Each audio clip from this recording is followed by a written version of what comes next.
Good morning, good afternoon, or good evening, and welcome back to Bariatrics and Beyond, brought to you by Elias Ortiz and Company, the podcast where we talk about life before, during, and beyond bariatric surgery. So grab yourself a drink and a healthy snack, because on today's podcast, we have plastic surgery coordinator all the way from North or South Carolina? North Carolina, right? No, now we're south. Oh, we're you 3 confused me. miles I can't keep south. up with this girl. It is Alissa Miller. How are you, Alissa?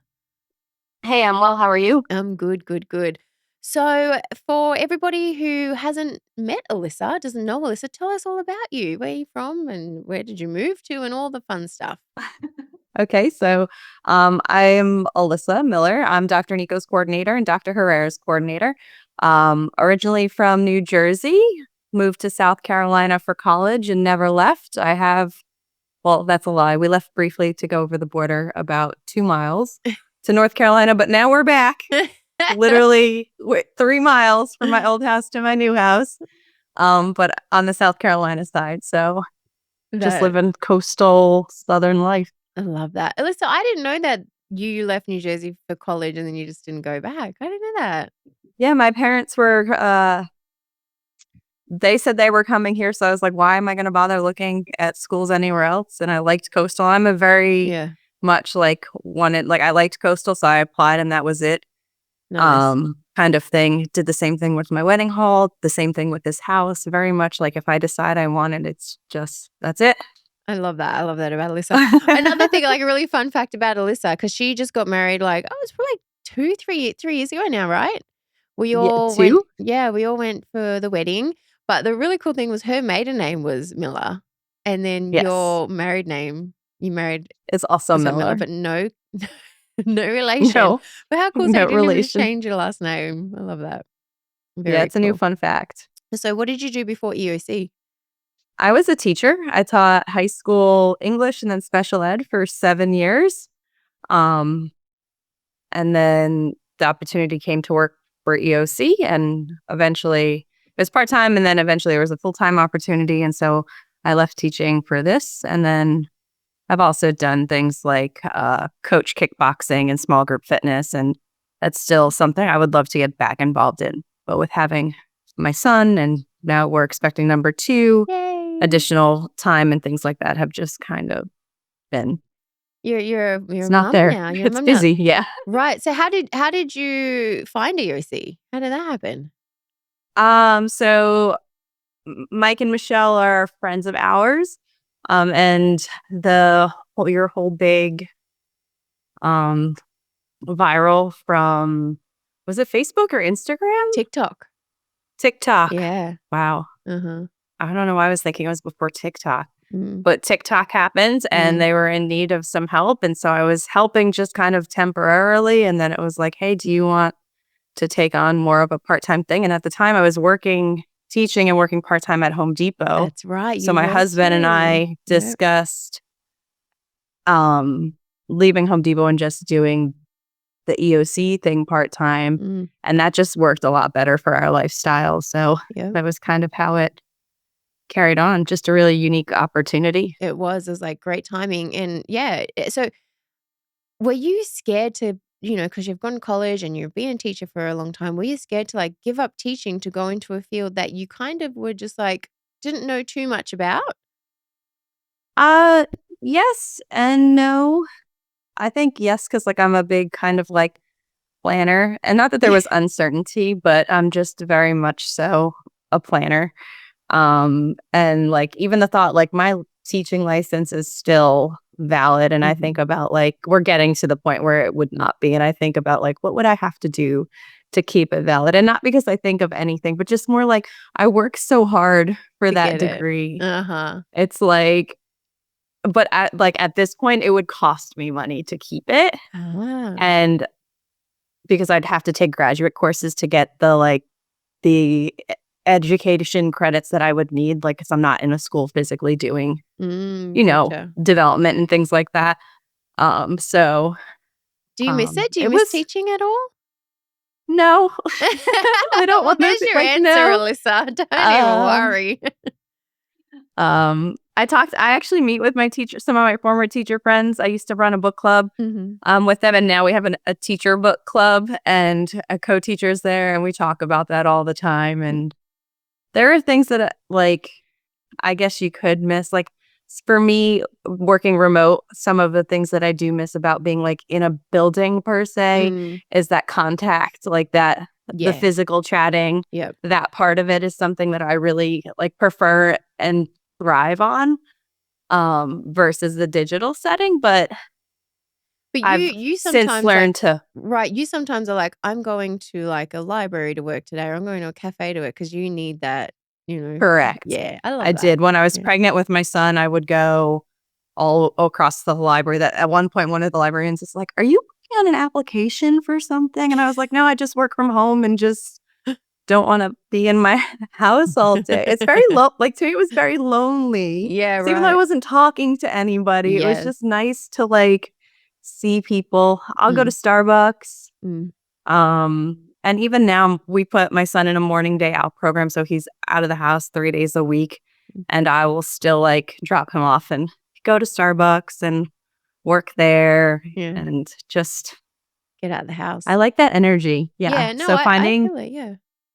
finding like at like a community outside of work, because usually when you're working, not that that's like your community, but when you're chatting with people all day that way, finding something to kind of not like replace that, but so like things in the evening now. And Right. Yeah, so what's your favorite part about being a coordinator?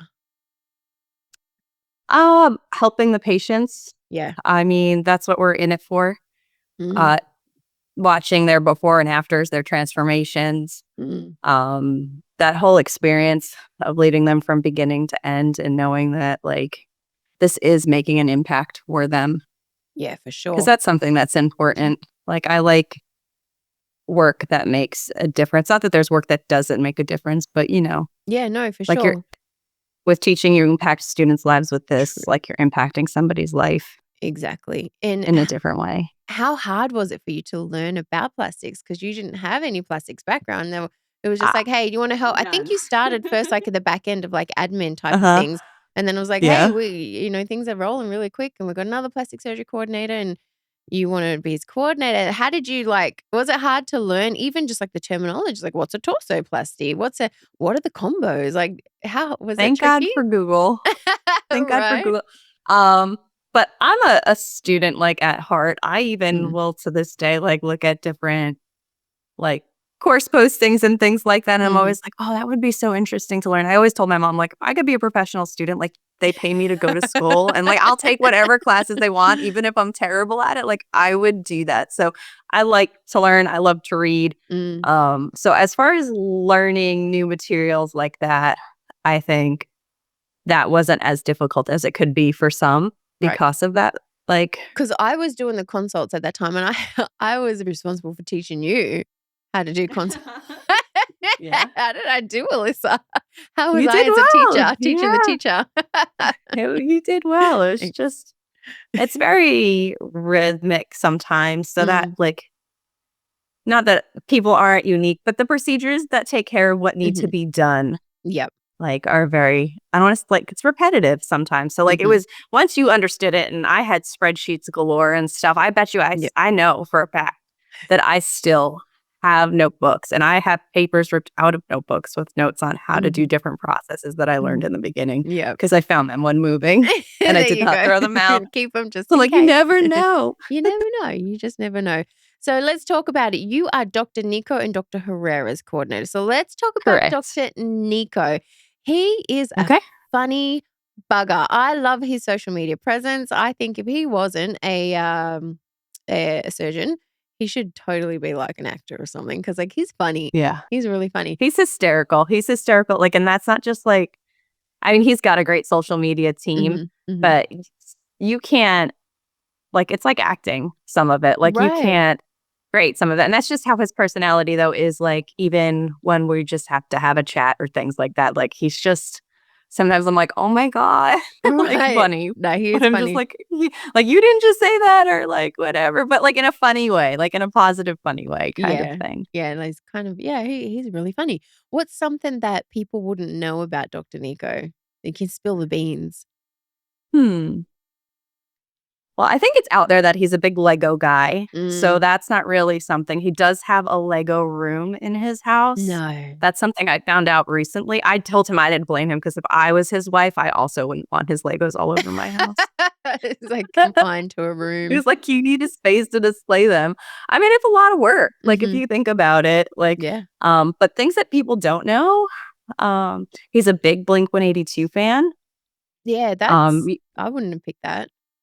Yeah, music tastes, him and I have some interesting similarities. So Blink-182 fan. And another thing that I would say most people don't know about him is that, and this is sweet, that him and his wife have been together for a really, like, they've known each other since they were pretty young. Oh. I want to say like even maybe grade school kind of like knew each. I don't know the whole history, but I know they've known each other since they were very, very young. So I think that's so sweet. And is she like a anesthesiologist or something? Yes. Isn't that cool? Yes.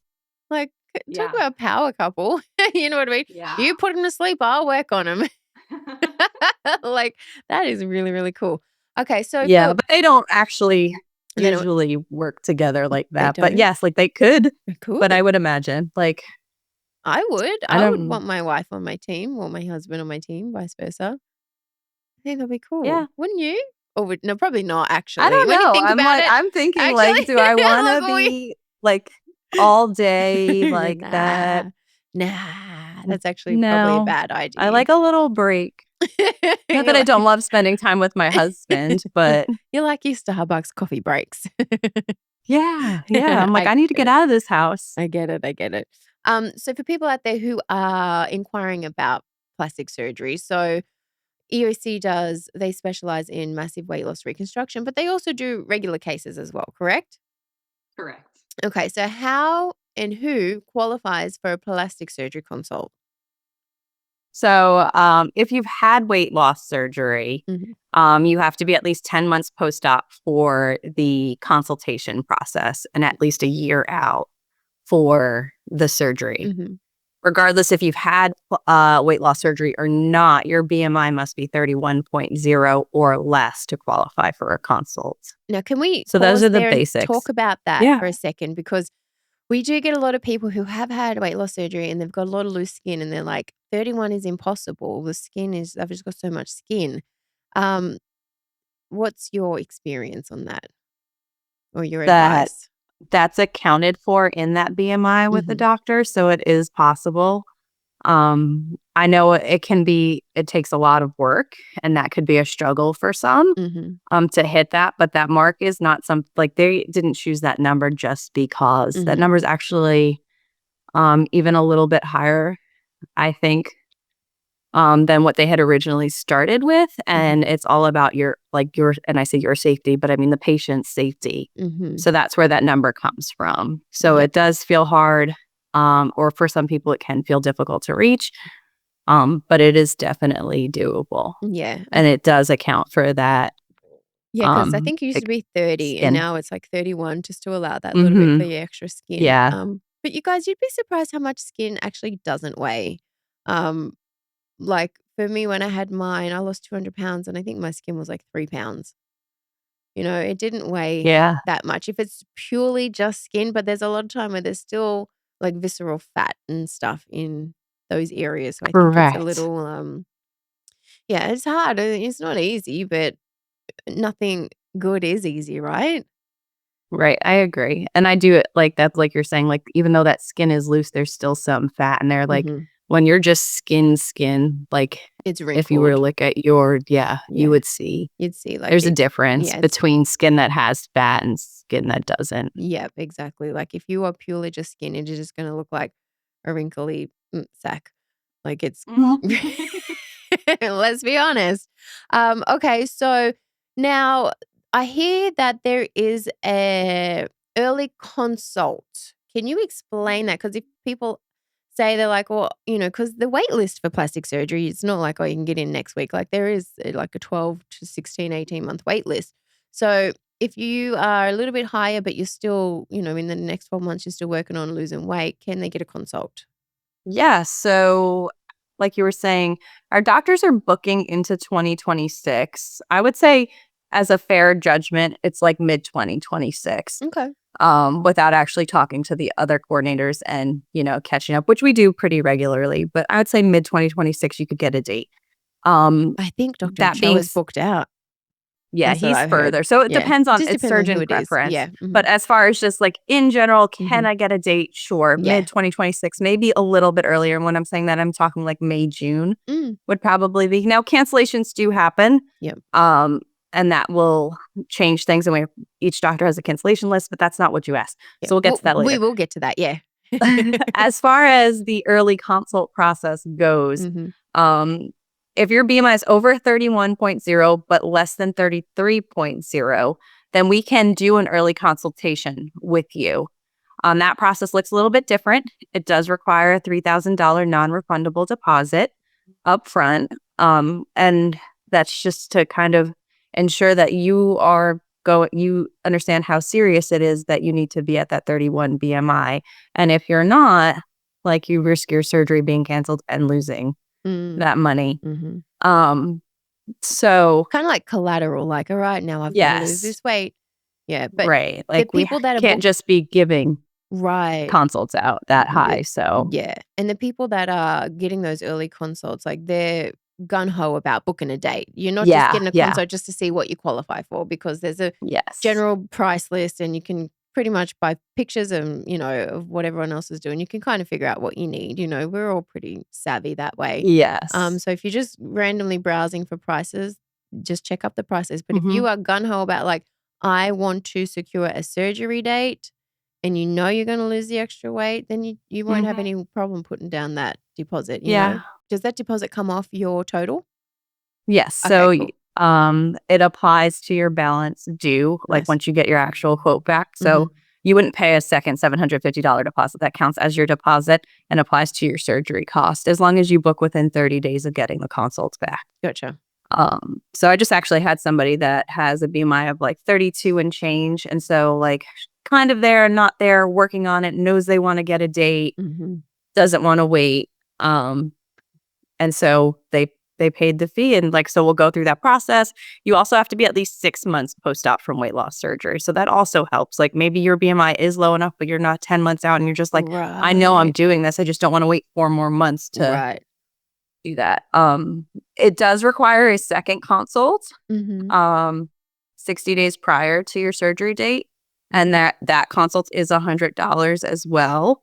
Because now the doctor does have to do double the consulting with you to, confirm that everything's looking good as far as BMI, and then all of the recommended procedures. Right, because it could change a little bit, couldn't it? Like the surgery plan. Yeah. So in general, like, if you have a 31.0, if you qualify for a regular consult and you lose some weight, because we get that question all the time. If I lose 10 or 20 pounds, no, not in that situation.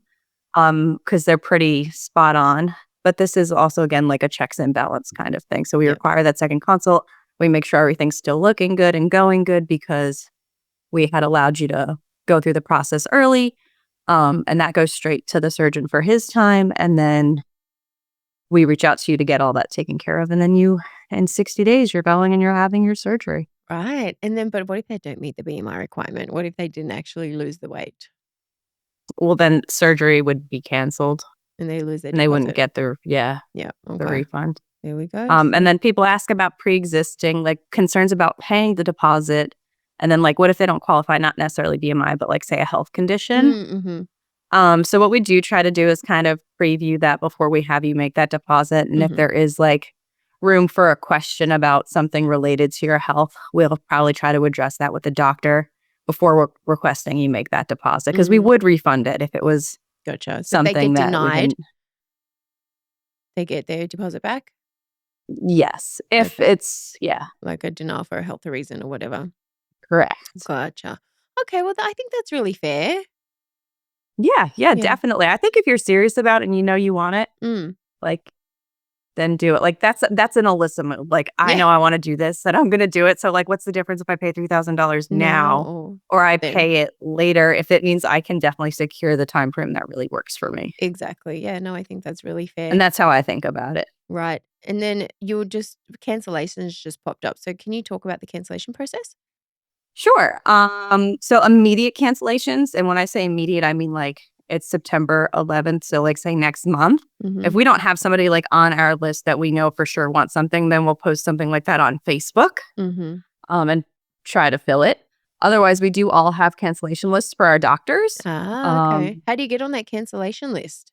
You would email your coordinator. And I don't know how Haley and Andrea handle their list. I'm sure it's similar, but I always request that my patients tell me what time frame they're looking for, and be kind of specific about it. So like I'm not emailing you about a date that's not even relevant. Like if you tell me like mid to end May to June, I'm going to be like, what do you consider mid to end May? Like what does that look like for you? So then if I get say the 13th, and I'd be like, oh, that's about mid-May. Like, and that doesn't work for you. Then we're not wasting time. Right. So you want specifics like dates. I can come. Right. And then so you go through that cancellation list and people, you fill if I in get a that way? cancel, if I get somebody that cancels, I'll check my list and I'll reach out to somebody. And if my list is lengthy, right now it's pretty lengthy for that November timeframe. It's a timeframe everybody wants. And I'll reach out and I'll be like, hey, this is the date. I can give you until, say, tomorrow night to say yes or no. Otherwise, I do have to offer it to the next person because we're not just going to sit on these dates if people really want them. Gotcha. And then so let's say no one on your list fills that cancellation, you then take it to the Facebook group. Yeah, it depends on how far out it is. Like if it was, say, November, December, maybe not quite yet. But like if it was like I have cancellations for like people on my list for January. If I had something come up and it didn't get filled, maybe I wouldn't put that on Facebook just yet. I would just offer it when I have people asking questions. So, So the last it's a whole minute. process. Yeah, it's a the Facebook ones are really just those a last minute kind of thing because usually we can fill the other ones. Yeah. Because every now and then there's that woman or man that's like, look, I want surgery, but I just want to get over and done with, and I want in the next month. But I haven't even got my consult from them because they're booked out a year in advance. And so those people, they say, oh wow, look, there's like I'm ready to go. So what do they need? If they are going to fill one of those cancellation spots, what do they need to jump on? The biggest thing would be having consults with a doctor ahead of time. If you're specific to that, you know what doctor you definitely want. The other big thing would be getting labs pretty regularly to make sure like your hemoglobin and your other areas that they look at and monitor. So like thyroid is a big one. If you're diabetic, A1C, like, so we have accurate numbers for what those look like. So like if it's a month away, then we could say, yeah, sure, like definitely you can fit this date. I would say that's the biggest thing when it comes to an immediate opening is knowing where you fall. What does their those metrics? What does their hemo and their A1C need to be for surgery? Hemoglobin 13.0 or higher is what they would like. That's on the higher end of what hemoglobin in general like needs to be for a woman. But the reality is with liposuction, you lose blood. And so they need to account for that. Gotcha. So then they're not having to do transfusions. And then A1C is less than 6, unless like specifically indicated. Like I had a recent patient, Dr. Niko said like we need labs showing 5.7. Like if they read something in your history and they know, then they're going to have specific numbers. And the other big thing that they need is the money. Yes. Being able to pay pretty immediately. If it's a month away, like we can't. You've got a couple days to get it paid. Like we understand that, but like we can't be waiting because then that becomes too close. Yep. So if your hemo is good, your A1C is good, and you've got the money, you're ready to go. Yeah, I recently actually had a patient who got injured right before her surgery, and then she couldn't have surgery, and then we had an immediate open date come available, and it just worked out like she was finally healed, and it was just like perfect timing for all of that. Nice. So good. It does work out nicely sometimes. Yeah, so it's meant to be. I always say trust the timing in things. Okay, and then so they've got their consult. What's the process? Because after you select your date and you all paid, and you not paid, but you paid your deposit and you got your date secured, there's a long waiting. Like you just sit and wait. Like what's next for a patient? If you have your documents like your passport or your ID, or you need to work on getting your passport, because if you have the time, we always recommend getting it. Mm-hmm. A passport's a great thing to have, whether you're going to Mexico for surgery or just a life thing to have. Yeah. So working on getting that. My patients are like, we need labs at least 1 to 2 months prior, but like if you don't have a baseline of anything, I recommend getting them drawn so then you know where you are. So as it gets closer to surgery, you're not surprised if you have, for some reason, a super low hemo or something like that. Good idea. And then, of course, get them drawn again closer to surgery.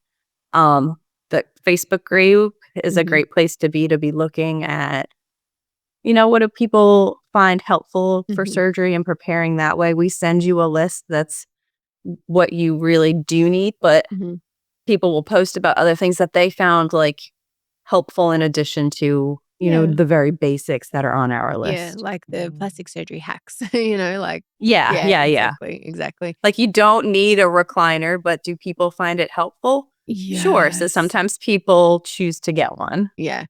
Guys, if you the power lift chair, I tell you, oh my God, that was a lifesaver, especially for your thighs. That's the one that like sits you up, right? Girl, yes. It was so good. I was like, you just stood me up. It's amazing. But again, like I'm a cheapo. So I found one on Facebook Marketplace. I want to say it was like, I don't know, less than $100. I think I got it like $75.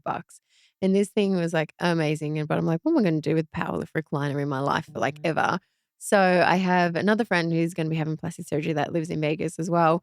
And she's like, I'll take it. And then when you have your next round, like I'll bring it back. Like it'll be like the traveling sisterhood of the traveling powerlift recliner. Traveling chair. And then if not, you throw it back on Facebook for $50. Because like then at least you're not like you're back $50 and exactly. We're my husband and I wish I posted more on things like Marketplace, but I'm just like, here, free donation, like take it, just get it out of my house. Right, because sometimes it's not worth it. Is this still available? And then like right. Just like the back and forward. It's like, oh, I don't have time. No. I'm like just that take too. the chair. I'm like that too. I'm like straight to the Goodwill. But then I'm the Goodwill shopper that goes back into the Goodwill. I was like, oh, this is nice. Oh, wait, that was mine. I don't know. I'm the worst. I could see you doing that. I know for I do. Sure. Alyssa, when I donate my clothes and stuff, because I'm a big thrifter, but like I am also like a big purger. When I do a purge, if I purge and send it all to one thrift store, I ban myself from going back to that thrift store for at least a solid 6 weeks. I'm like, because you will accidentally go and buy the same thing again. I know what you like, so I don't. That's my rule. That's so funny. It's a problem. All right, so now let's talk about Dr. Herrera. So he was on the podcast a couple of weeks ago. God love him. He did well. He's so nice. He's so sweet. Yeah, he's very sweet. Yeah, he is. So for people that may have missed that podcast, can you talk about, because Dr. Herrera is brand new and the services he offers is brand new. So can you talk about everything that he offers? Yeah, so Dr. Herrera is a cosmetic gynecologist. So the lady bits is what he helps with. So the major things that people might be familiar with are vaginoplasty, labiaplasty. He also offers urinary incontinence threads. It's called the Luxembourg system. So that's something that oftentimes people might be interested in. What is that? As far as like the nitty gritty details of like what it is, I'm not very well versed in it, but it's basically helps you if you have problems holding, your urine. Oh, okay, cool. Yeah. Oh, so like, yeah. Got it. So and then this is where I'm still learning some of these pursuits. It's a ongoing process. Like I've not had a patient schedule that, so I'm a little bit less familiar with that. Right. Or like vaginoplasty helps reconstruct the walls, or take help with prolapses, from childbirth. So that's the inside. Yes, the inside. And then what about the outside? What's that one called? So that's the labiaplasty. So he does reduction to the minora or majora, so the inside and the outside you can have reduced. He also does fat transfer to the outside. Really? Yeah, you can have some fat transfer if you qualify or if you needed it. I know I would say that would be a less common thing with our patients because often they're more concerned They do the about having the lipo. Mons area lipoed. Yeah. And even though that's a little bit further down, I would imagine that would be impacted. Right. And then he offers like in-office procedures like the O shot and the G shot, which hit those specific areas. And then vaginal PRP for like atrophy, which is like when you lose like muscle, like just like when your muscles atrophy. Unfortunately, even though they're office procedures, those are still things that would have to become as like a one-off kind of situation. So let me even his surgery procedures. Go ahead. Gotcha. Let me ask this. So the O shot, the G shot, and what was the other one you said? In office? Vaginal PRP The for genital atrophy. Gotcha. So the PRP. If someone's coming for body work, can they come in a couple of days early and do those shots? No, because all of them require the PRP. So that's where like they draw blood and then they spin it and they get your plasmas and all that good stuff. And then they re-inject it, or I don't know if it's injected or if it's rolled on like with a face. Like I don't know if you've seen those vampire facials. That same process. And our plastics doctors just want to minimize the risk of any additional infection. And not that means you would have one, but by doing any kind of procedure, even dental work, is a risk that they don't want taken because your body has to heal even from that, even if it's less invasive. And your body is going through so much to heal from regular plastic surgery that they're like, it needs to be able to focus on what it's here to focus on. You know what? That makes so much sense because I had a complication with my last round and I actually had to go back to TJ for a wound vac. And while I was there, I was like, oh, I need to get my lips redone. So I went to go get my lips redone and with Dr. Espino, he's like, oh, how you going? I was like, oh, crap. I've got a wound vac, blah, blah, blah. He's like, I'm not doing your lips. And I was like, why? Why? Oh, and I also I was fighting everything. I had a massive sinus infection too. Yeah. He's just like, your body needs to concentrate on fighting one thing at a time. He's like, I'm not doing your lips. I was like, oh, wow, okay. Especially like lips, like you're injecting something. Like if you're injecting a foreign substance, or like even though blood's not necessarily foreign, but you're like re-injecting it in there, like your body's going to have a response to that. It's going to react. And that's going to take away from the healing of the rest of your body. And then I went back for my sister was having weight loss surgery and I went back and I said, hey, Dr. Espino, I'm back. He's like, how's your seroma? And I'm like, it's still there. He's like, I'm not doing your lips. I was like, So I'm walking around with these thin lips and that have not been done for like over a year. I'm like, I need to redo my lips. So I'm like, okay. You'll get there. I know. You'll get there. Seroma is finally gone. How pesky are seromas? You are a plastic surgery coordinator, so you would know. They don't happen that often, right? No, and they can happen. I mean, it's a common, I don't want to say it's like a common risk or a common complication. But it is something that I would say like more than other things that we can see. And they're just pesky. I don't know if they just because they fill up with fluid and they take time and they require compression and rest and not overdoing it, and you start feeling better. You're like, man, I feel good, so I'm gonna go do this. And then your body's like, you're not letting me just because like you think you can doesn't mean I've actually got everything I need to do to heal. And I think that's the big, like that 8 weeks, like people talk about going back to work earlier, doing things earlier on the page. And like, we have to respond to that and be like, hey, that's not what's recommended by our doctors and, control that. And that's why, because you might have been lucky and not had an issue. Exactly. But the next person goes and thinks that they're going to because they saw it. And then it's not great. It just makes much more work for everybody. Yeah, exactly. The plastic surgery healing journey is not linear.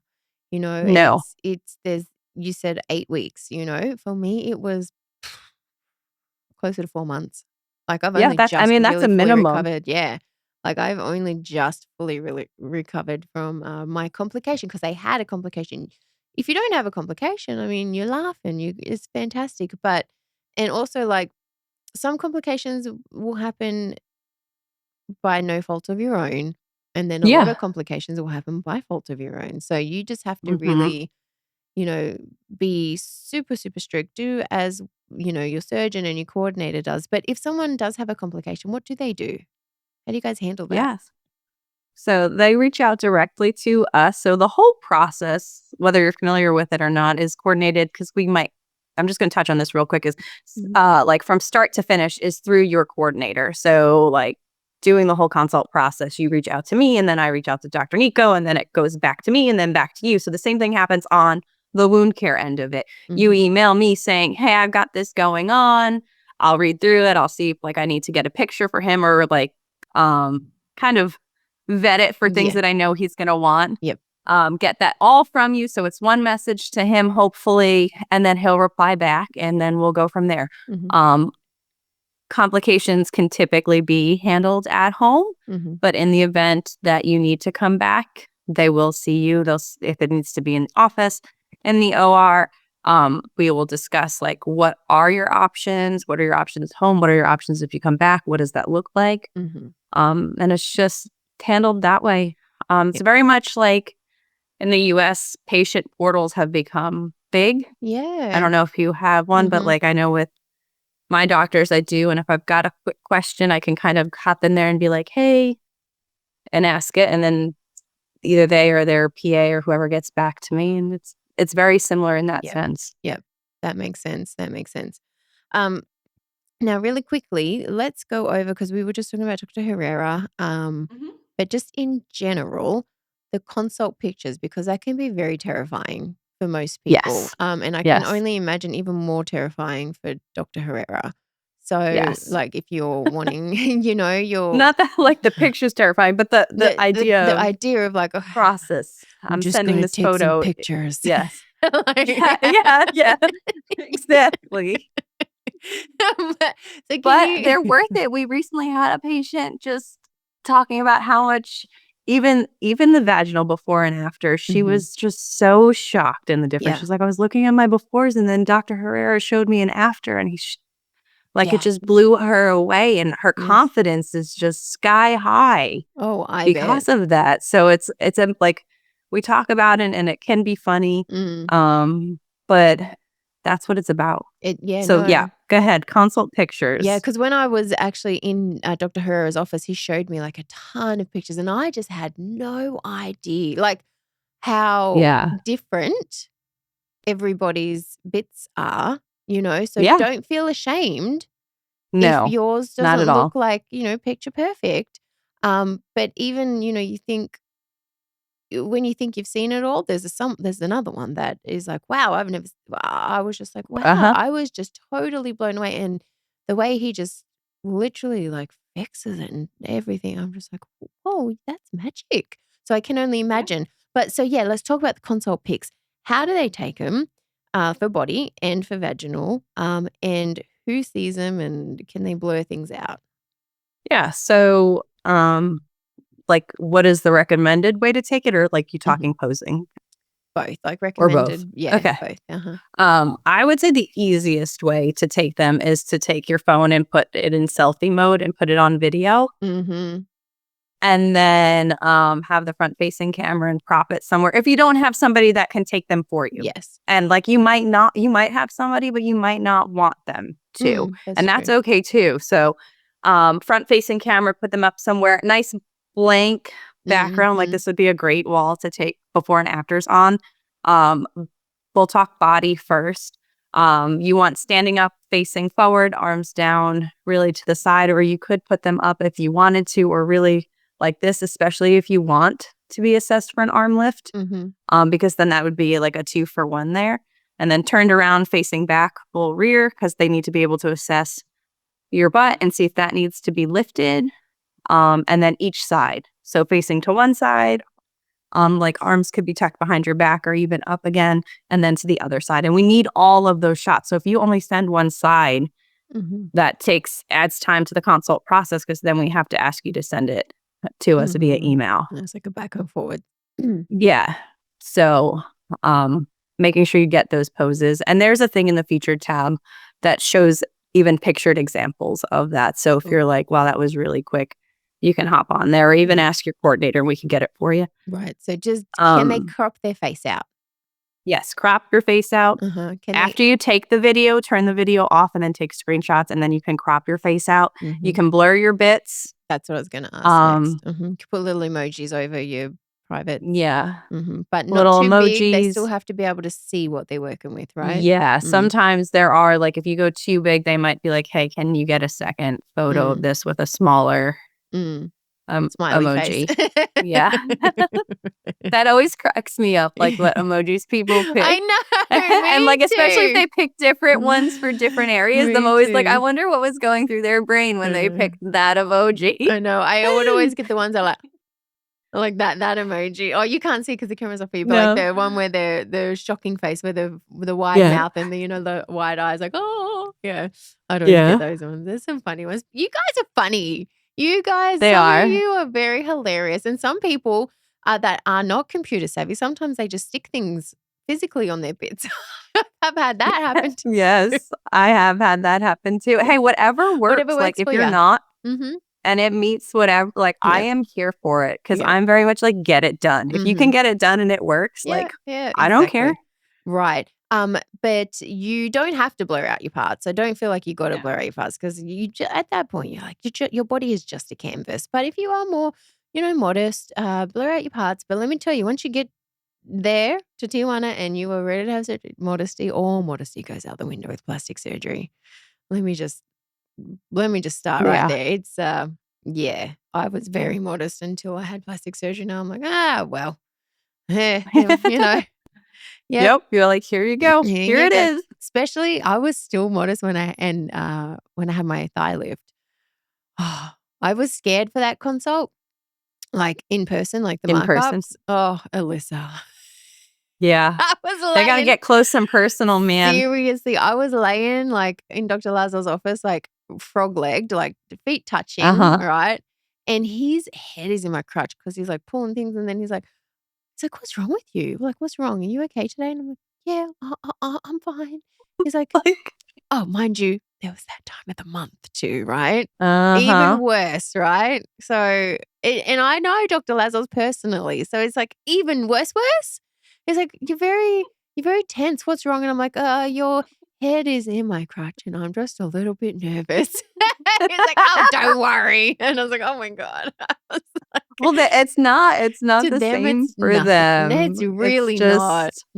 It's just biological. It's just like what they do. They have to get in there and do what they need to do. And like, that's why they're in the profession.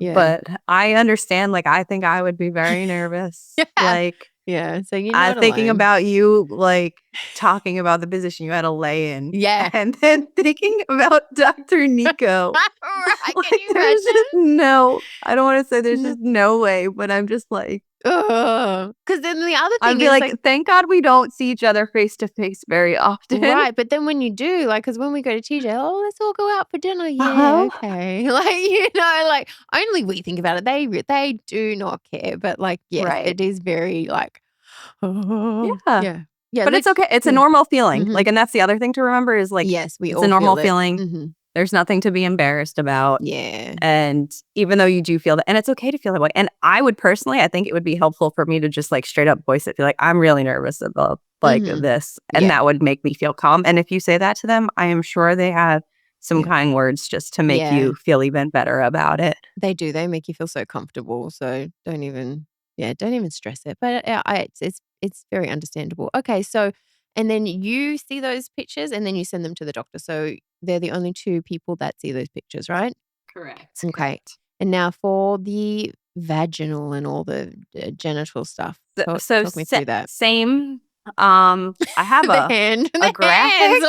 Like hands are great. I know. Well, because like I don't know. But like when people ask for an example, I have like a graphic, like not a human person, but a digital like drawing mock-up, and it's literally just your legs open wide in a very direct photo of it. I'm sure if you go on because we have the Herrera EOC website for his because the content on it is explicit just so you could see it. You could probably see one there.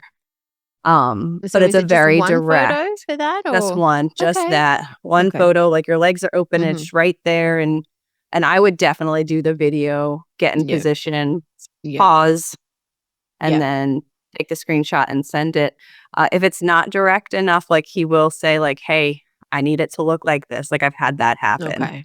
And is that So, just for the outside vaginal plasty stuff? He doesn't need vaginoplasty, yeah. Mhm, labiaplasty, probably clitoris reduction, anything like that. The mhm, more office type procedures, he doesn't necessarily need okay, a picture for, okay. but to And then, like, make all his the assessment. inside procedures, the prolapse and all that he doesn't need.